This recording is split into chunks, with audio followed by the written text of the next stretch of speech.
ይህ ፕሮግራም የተሳካው በጆይስ ሜየር ሚኒስትሪ ጓደኞችና ባልደረቦች ነው። አምላኬ ሆይ ችግር ውስጥ ነኝ፣ ግን አንተ ከፈለግከኝ ተቆጣጠረኝ፣ እጄን እሰጣለሁ። አሜን። እና በዚያን ጊዜ ላይ ልታደርጉት የምትችሉት ነገር ቢኖር ኢየሱስን መቀበል።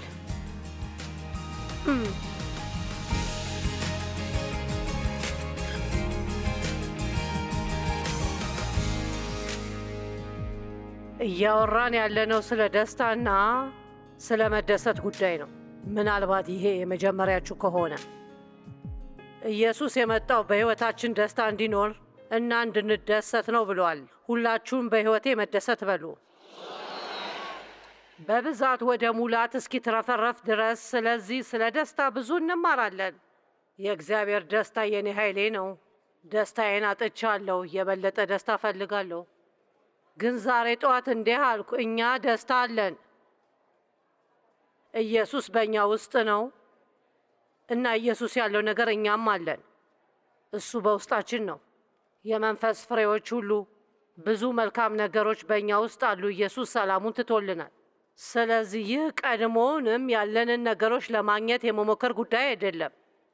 እነዛ ነገሮች በሕይወታችን ውስጥ እንዳይታዩ የሚከለክለን ነገር ስለማወቅ ነው።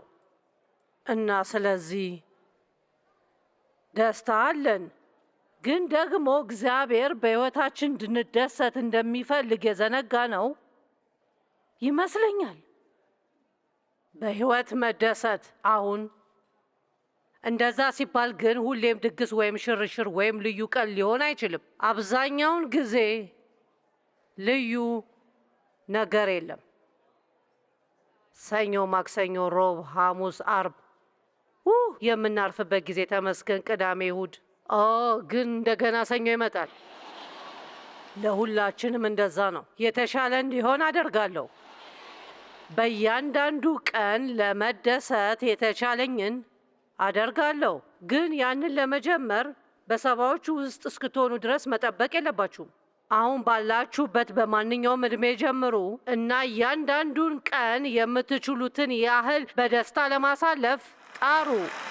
ምክንያቱም አንድ ነገር እነግራችኋለሁ፣ ሕይወት ከመቅጽበት ያበቃል። ጊዜ እንዴት እንደሚፈጥን አስደናቂ ነው። ስለዚህ ጊዜያችሁን በከንቱ ማባከን አትፈልጉም። አሜን። እንደዚህ በሉ፣ አላደርገውም፣ ጊዜን አላባክንም። ስለዚህ በሕይወታችን መደሰት እንፈልጋለን። እናም በክርስቶስ በዕለት ተዕለት ኑሮ መደሰት እንደምንችል አምናለሁ። እንዲሁም በምናደርገው ነገር ሁሉ መደሰት እንችላለን። እንደዚህ ስላችሁ እውነት አይደለም። ልብስ በማጠብ በትራፊክ በመንዳት ምንም መደሰት አይቻልም። በእርግጥም አዎ ትችላላችሁ። እናም የዛን ሚስጥር ትናንት ተምረናል። ስንት ሰዎች ሚስጥሩ ምን እንደሆነ ታስታውሳላችሁ? አንድ ላይ በሉት። ማመስገን አይደል? አመስጋኝ መሆን። ሁልጊዜ የምታመሰግኑበት ነገር ፈልጉ። ከዛም በሕይወታችሁ ታላቅ የደስታ ፍሰት እና የደስታ ኑሮ ይመጣላቸዋል። ዮሐንስ 16:24 እንዲህ ይላል፣ ለምኑ ትቀበላላችሁ፣ ደስታችሁም ሙሉ ይሆናል። አሁን ስለዚህ ቃል እንድታሰቡ እፈልጋለሁ። መቀበል። ምክንያቱም ብዙ ጊዜ የምናደርገው የሆነ ነገር ለማግኘት መሞከር ነው እና ያ ደግሞ የእኛ ስራ እና ጥረት እና የትግል የሚፈልግ ነገር ነው እና ብዙ ጊዜ ያበሳጨናል። ነገር ግን መቀበል ማለት እንደ ተቀባይ መሆንና የሚቀርበውን መቀበል ማለት ነው። አሁን ዛሬ አረጋግጥላችኋለሁ፣ በቅዱስ ቃሉ እግዚአብሔር ምንም ነገር እንድናገኝ ፈጽሞ አልነገረንም። የሚያስፈልገንን ሁሉ ከእርሱ እንድንቀበል ነግሮናል እንጂ። እናም እኔ እንደማስበው ከእግዚአብሔር ከምንቀበል ይልቅ ከዲያብሎስ በመቀበል የተሻልን።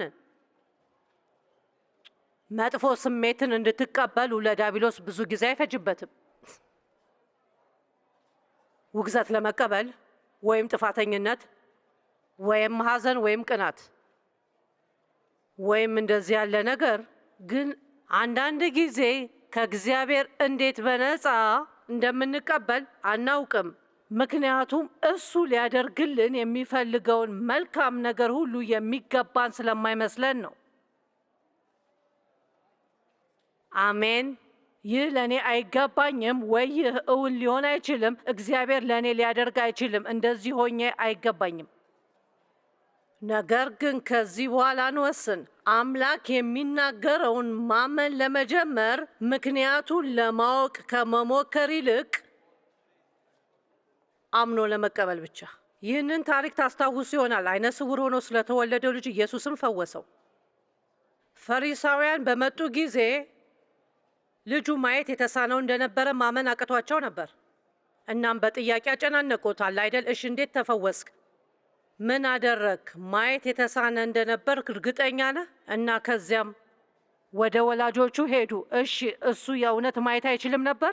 እና ይህ እንዴት ሊሆን ቻለ? እነሱም ያሉት ልጃችን እንደሆነ እናውቃለን፣ ግን እንዴት እንደሆነ አናውቅም። ልጁን እንደገና ማጨናነቅ ቀጠሉ። እሱም ያላቸው ስሙኝ፣ የማውቀው ነገር እውር ነበርኩ፣ አሁን ግን አያለሁ። እና እሱ ዝም ብሎ ተቀበለ። እግዚአብሔር የሚያደርገውን ሁሉ ለመረዳት የሚሞክረውን ስሜታችንን ማስቆም አለብን። የሚናገረውን ብቻ ማመን እንደምን መሆን አለብን? ትንሽ ልጅ። እውነት እላችኋለሁ ካልተለወጣችሁ፣ እንደ ሕፃናት ካልሆናችሁ ፈጽሞ ወደ መንግሥተ ሰማያት አትገቡም። አሁን ያ ማለት ድነት አታገኙም ማለት አይደለም። ጥቅሱ እየተናገረ ያለው የመንግሥቱን ሕይወት አትኖሩም ለማለት ነው። መንግሥቱ ሊሰጣችሁ የሚችለውን እውነተኛ ጥቅሞች በሙላት ገብታችሁ በሕይወታችሁ አትቀበሉም። እና ያ በጣም ያሳዝነኛል። ብዙ ጌታን የሚወዱ ሰዎች እንዳሉ አስባለሁ፣ ነገር ግን አሳዛኙ ኑሮ ይኖራሉ። ይህም በእውነት ከእግዚአብሔር እንዴት እንደሚቀበሉ ስለማያውቁ ነው። ቃሉን እንዴት ማመን እንዳለባቸው አያውቁም። እናም መዝገበ ቃላት ውስጥ ብትመለከቱ ማመን የሚለው ቃል መቀበል ማለት ነው። መቀበል የሚለው ቃል ደግሞ ማመን ማለት ነው። ስለዚህ እግዚአብሔርን ማመን ወደ እረፍቱ ያስገባናል እና ከእግዚአብሔር መቀበልም ወደ እረፍቱ ያስገባናል። እናም በእግዚአብሔር እረፍት ውስጥ ከመሆን የበለጠ ድንቅ ነገር የለም። ምን ያህል አስገራሚ እንደሆነ ታውቃላችሁ? እንደኔ ላለ ሰው እዚህ ቆሜ እንደዚህ ለመስበክ እና በእውነቱ ስለ እኔ እናንተ ስለማውራው ነገር ምን እንደምታስቡ ምንም አለመጨነቅ።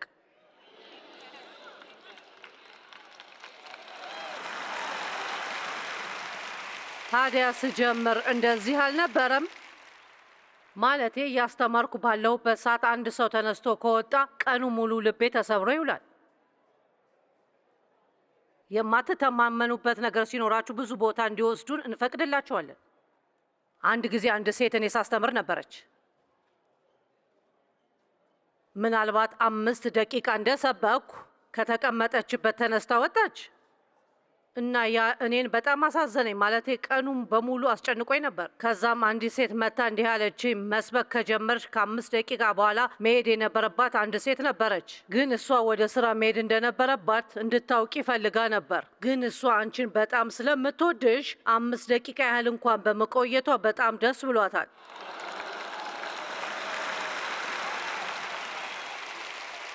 ስለዚህ በእርግጥ ጥሩ ነገር ከነበረ ሁኔታ በፍጥነት አሉታዊ ነገር ለማሰብ ምን ያህል ፈጣን እንደሆንን አያችሁ? ስለዚህ እውነታውን ስለማናውቀው ነገር የምናስብ ከሆነ አንድን መጥፎ ነገር ከማሰብ ይልቅ ለምን ጥሩን ነገር አናስብም? ሰዎች ስለ እናንተ ምን እንደሚያስቡ በመጨነቅ ሕይወታችሁን አታበላሹ። በሕይወታችሁ ትንሽ እንኳን ልዩነት የሚያመጣ ሰዎች ስለ እናንተ የሚያስቡት ሳይሆን እግዚአብሔር ስለ እናንተ የሚያስበው ነው። እግዚአብሔርን ደስ ለማሰኘት ኑሩ እንጂ ሰውን የሚያስደስት አትሁኑ። ከዛም እናንተ በጣም ደስተኛ ሰው ትሆናላችሁ። አሜን። አሁን በመቀበል ላይ ምን ያህል ጎበዝ እንደሆናችሁ ትንሽ እናወራለን እና እንግዲህ ዛሬ ባለን በዚህ ጊዜ እንደማይገባችሁ የምታውቁትን ከእግዚአብሔር ለመቀበል ተዘጋጅታችሁ ከዚህ እንድትወጡ ፈልጋለሁ። እንደውም እንደማይገባችሁ መሆኑን ማወቃችሁ የበለጠ የተሻለ ያደርገዋል። አለ አይደል? እግዚአብሔር ሆይ ይህ አይገባኝም፣ ነገር ግን አንተ መልካም ስለሆንክና ቃልህን ስለማመን እቀበለዋለሁ እና ስለዚህ እኔ እቀበላለሁ። እና በእውነት በጸሎቶቻችሁና ቀኑን በሙሉ ይህንን ማለት እንድትጀምሩ እፈልጋለሁ። መጥፎ ነገር ስታደርጉና እግዚአብሔርም ይቅር እንዲላችሁ ስትለምኑ ጌታ ሆይ እባክህ ይቅር በለኝ ብቻ አትበሉ። ከጠየቃችሁ በኋላ ከትንሽ ጊዜ በኋላ እንዲህ በሉ፣ ምሕረትን ተቀብያለሁ አሁን በኢየሱስ ስም። ከዚያ በኋላ በእግዚአብሔር ፊት ለትንሽ ጊዜ ቆዩና ያ ወደ ውስጣችሁ እንዲገባ ፍቀዱ። እግዚአብሔር ይቅር እንዳላችሁ ኃጢአታችሁንም ምስራቅ ከምዕራቡ እንደሚያርቃቸው እንዲሁም ከእንግዲህ ወዲህ እንዳያስታውሳቸው ቃል እንደገባላቸው በኢየሱስ ስም ተቀብያለሁ። ስንቶቻችሁ ናችሁ ትንሽ ተጨማሪ ጊዜ ብትወስዱ እንደሚጠቅማችሁ የምታስቡ? እንደዚህ አይደለም። እግዚአብሔር ሆይ ይቅር በለኝ፣ እባክህ ይቅር በለኝ፣ አቤቱ ብቻ ይቅር የምትለኝ ከሆነ አንድ ጊዜ ብቻ ከአሁን በኋላ እንደማላደርገው። አይ ታደርጉታላችሁ።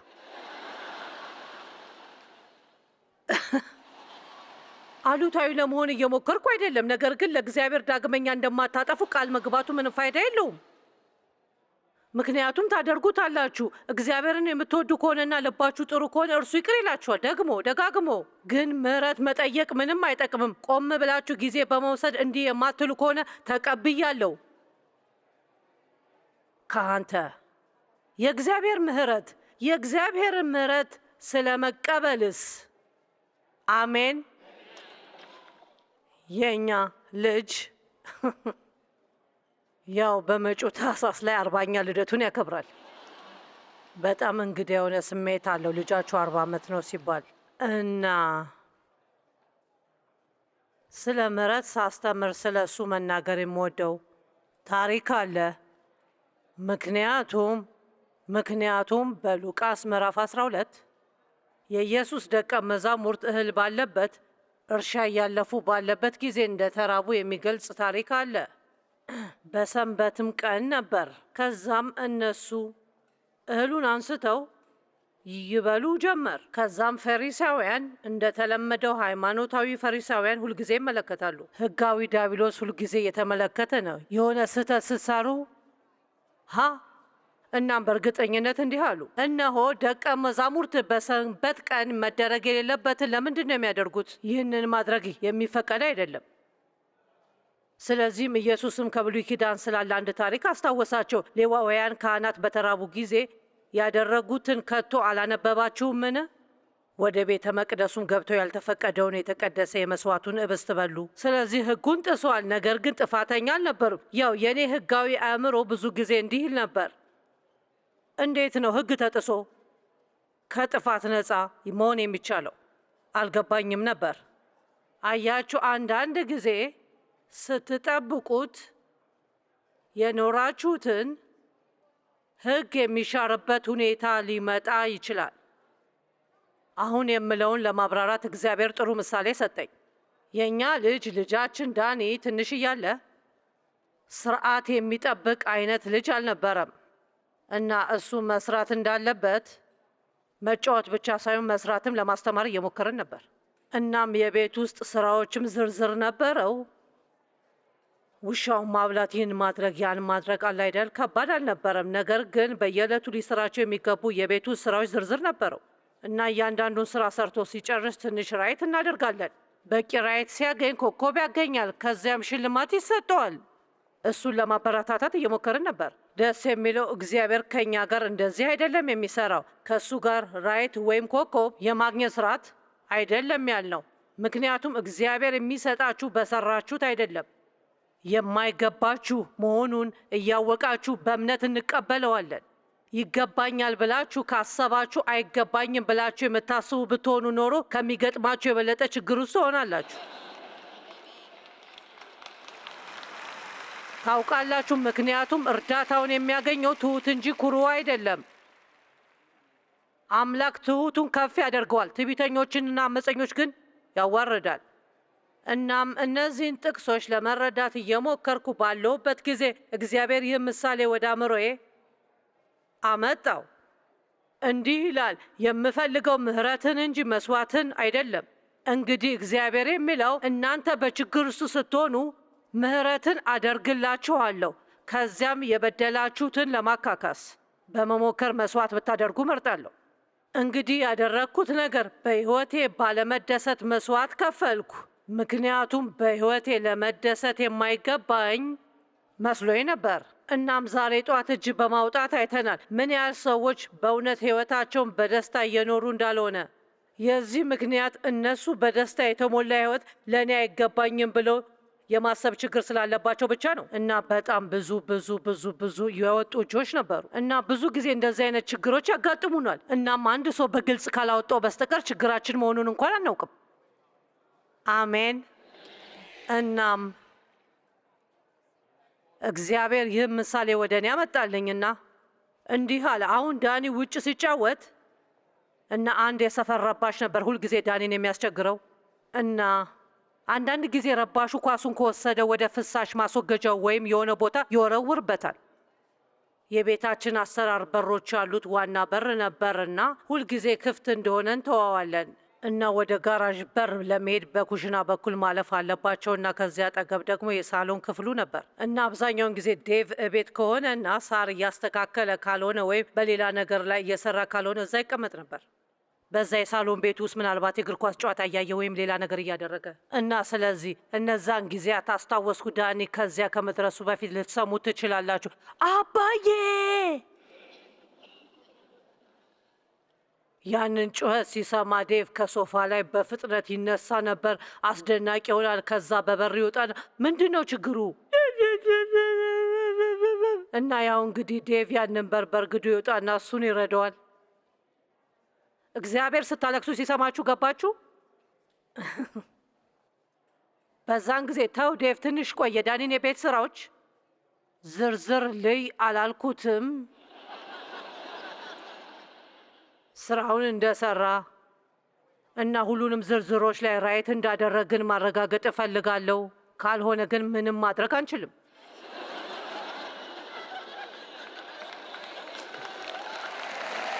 አዎ። ስለዚህ እኛ እንደዚህ አይነት ወላጆች ካልሆንን እንዴት ብናስበው ነው አምላክ እንደ መለኮታዊ ወላጅነቱ እንደዚህ ነው ብለን እንድናስብ የሚያደርገን? ልጆቻችሁን እንዴት መውደድ እንዳለባችሁ ከምታውቁት በላይ ይወዳቸዋል እና እሱን ከወደዳችሁት በችግር ውስጥ ስትሆኑ ምንም እንኳን ጥፋት አጥፍታችሁ ቢሆንም ወደ እርሱ በጮኻችሁ ቁጥር ወደ እናንተ መጥቶ ይረዳቸዋል። አሁን ያ ማለት እግዚአብሔር ስላጠፋችሁት ነገር ዝም ይላችኋል ማለት አይደለም። እግዚአብሔር ግን የሚያናግረን ከቁጣና ካለመቀበል የተነሳ ሳይሆን ከፍቅሩ የተነሳ ነው። አዎ፣ እግዚአብሔርን አመስግኑት።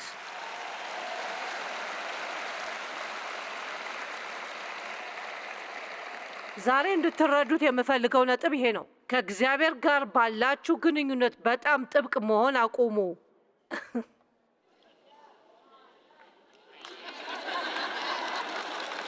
የተናገርኩት ሲገባችሁ ወደ ቤት እንድትሄዱ ፈቅድላችኋለሁ። ከእግዚአብሔር ጋር ባላችሁ ግንኙነት በጣም ጥብቅ መሆን አቁሙና እንዴት በእሱ መደሰት እንደምትችሉ ተማሩ። እሱም እንዲደሰትባችሁ አድርጉ። እንደምታውቁት እግዚአብሔርን ማክበር ያስፈልጋል። መጽሐፍ ቅዱስ እግዚአብሔርን የአክብሮት ፍራቻ ሊኖረን እንደሚገባ ይነግረናል። ያ ማለት እሱን መፍራት ማለት አይደለም፣ ግን እሱን የሚያስከፋው ነገር አለማድረግን ትመርጣላችሁ ማለት ነው። ስለዚህ ያንን እንዲኖረን እንፈልጋለን። ግን ደግሞ ቀኑን ሙሉ ከእግዚአብሔር ጋር እንድትሆኑ እንፈልጋለን።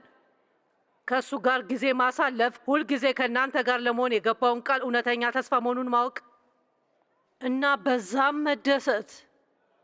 የምታደርጉትን ነገር ሁሉ የሆነ አይነት ስራ እንዳይሆንባችሁና የሆነ ውጤት ማስገኘት እንዳለበት እንዳይሰማችሁ እና ላይደል ቀኑን በሙሉ በመጸለይ እና ብዙ የመጽሐፍ ቅዱስ ጥናቶች እና ብዙ ትክክለኛ ኑዛዜዎች እና ብዙ መልካም ስራዎች።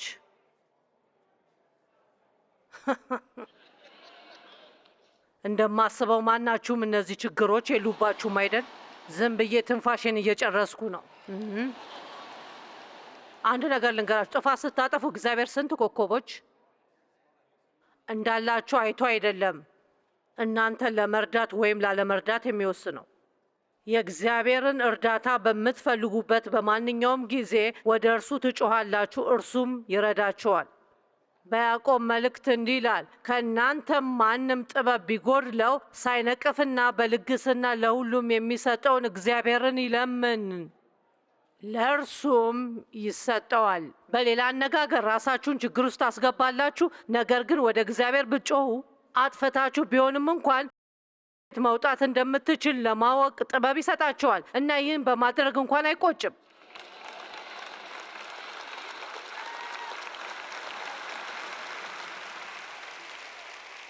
አዎ እግዚአብሔር ጉዳዬ ነው። ያ ህይወቴ ነው እና በእግዚአብሔር መደሰት አለብኝ። ከምፈራው ሰው ጋር ብዙ ጊዜ ማሳለፍ አልችልም፣ ወይም ያኮረፈኝ ጋር። ከእግዚአብሔር ጋር አልጨናነቅም። የምወደው የሌሊት ልብስና ምቹ የቤት ጫማዬን ለብሼ በጣም በሚመች ወንበር ላይ እንዳለው እንዲሰማኝ ነው የሚፈልገው። የእሳት ቦታው በርቶና ትንሽ ብርድ ልብስ ጣል አድርጌ እና በቃ እግዚአብሔር አንተ ግሩም ነህ፣ እወድሃለሁ። እና እግዚአብሔር ሁሌም በእኔ እንደተቆጣ እየተሰማኝ ብዙ ዓመታትን አሳልፌያለሁ። ስለምን እንደሆነ እንኳን አላውቅም ነበር። ጥፋተኝነት ይሰማኛልና የጥፋተኝነት ስሜት ካልተሰማኝ ጥፋተኝነት ይሰማኝ ነበር። እዚህ ውስጥ እየሰማኝ ያለ ሰው አለ? እግዚአብሔር እንዳይዋሽ ሰው አይደለም። መጽሐፍ ቅዱሱም እንዲህ ይላል፣ ምሕረቱ በየማለዳው አዲስ ነው። በየቀኑ እና በየማታው አዲስ ምሕረት ያዘጋጃል ብዬ ገምታለሁ፣ ምክንያቱም የትናንቱን ሁሉ እንጠቀመዋለን። ስንቶቻችሁ ናችሁ እግዚአብሔር ትናንትና የሚሰጣችሁን ምሕረት ሁሉ የተጠቀማችሁት እና ዛሬ ተጨማሪ ምሕረት የሚያስፈልጋችሁ? ታውቃላችሁ፣ የምናጠፋው ሁሉ የምናውቅ ይመስለናል። ብዙ ጥፋት እንሰራለን፣ ከምናጠፋው ግማሹን እንኳን አናውቀውም። ማለቴ ከእግዚአብሔር ቅድስና ማን ሊደርስ ይችላል? ማናችንም አንደርስም። ያው መጽሐፍ ቅዱስ የሚለው ክርስቶስን በተቀበልንበት መንገድ። እስኪ አንዴ መቀበል በሉ።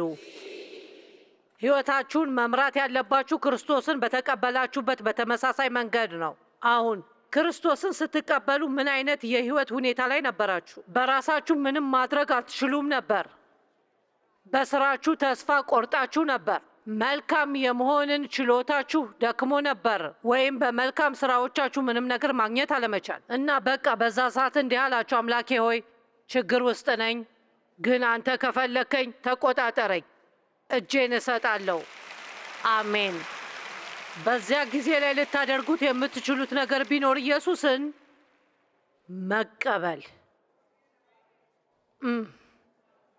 ዋው! በፈጣሪ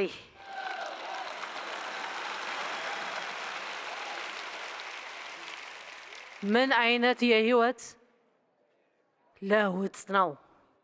እናም ታውቃላችሁ፣ በዚህ ጊዜ እንኳን ህይወታቸውን ለክርስቶስ አሳልፎ ያልሰጡ ሰዎች በዚህ አዳራሽ ውስጥ ሊኖሩ ይችላሉ እና ይህ አጋጣሚ እንዲያልፍ በፍጹም አልፈቅድም፣ ምክንያቱም እዚህ ቅባት ስለተሰማኝ ነው። እና እኔ ማለት የምፈልገው በዚህ ውስጥ ህይወታችሁን ለክርስቶስ አሳልፋችሁ ያልሰጣችሁ ሰዎች ካላችሁ አሁን ጸሎትን እጸልያለሁ። እናም ሁሉን ትታችሁ ህይወታችሁን እርሱ እንዲከብር የምትፈቅዱበት ጊዜ ነው። ሁላችሁም ከእኔ ጋር እንዲህ በሉ፣ አባቴ እግዚአብሔር እወድሃለሁ፣ ለኃጢአቴ ይቅር በለኝ፣ ያላንተ ምንም ማድረግ አልችልም፣ እጅ ሰጥቻለሁ። አሁን ትንሽ ጊዜ ውሰዱና ያንን አድርጉ። በቃ ሁሉንም ነገር ተውት። እጅ ሰጥቻለሁ። እንደዚህ እንዳለው ተረከበኝ። ኢየሱስ ሆይ ተቀብዬሃለሁ።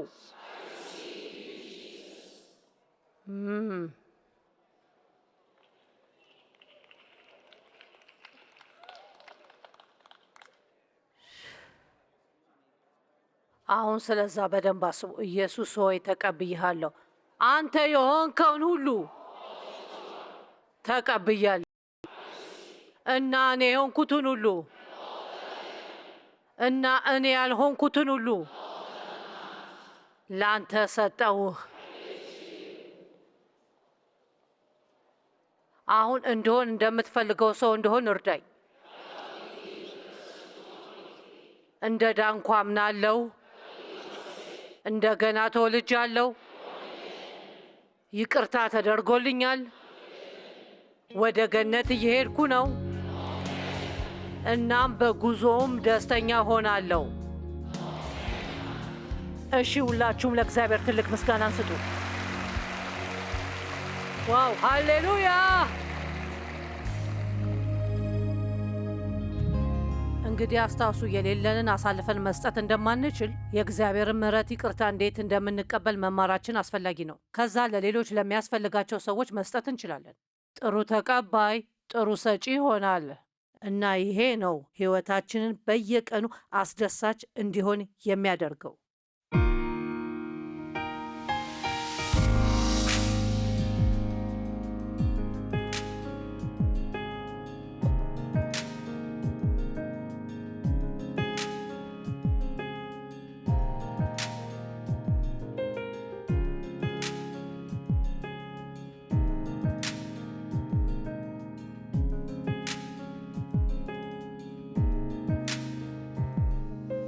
ይህ ፕሮግራም የተሳካው በጆይስ ሜየር ሚኒስትሪ ጓደኞችና ባልደረቦች ነው።